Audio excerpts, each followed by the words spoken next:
In Versa, residents are finally returning home after last Monday's storms. We were there today, volunteers working in heartbreaking conditions as families face the damage. Power is slowly coming back, and officials hope Brazzano will follow soon. Well, there is a lot of damage. We are now here helping some families, some friends that have lost basically everything. But there's a lot of help from the Protezione Civile, from the firefighters, so we hope everything will go for the better. Almost everything is gone, so I don't know how much time it will take to return from the families.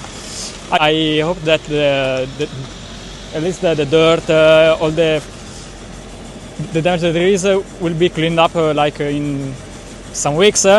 Quite well. There are a lot of volunteers in here, so the cleaning is going actually very well. I think that there are a lot of people that want to help and they are doing it, so it's quite great.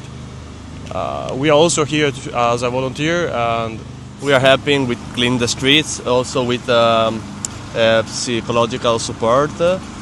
We also, unfortunately, actuarial staff and that's all. But any little help can be a lot.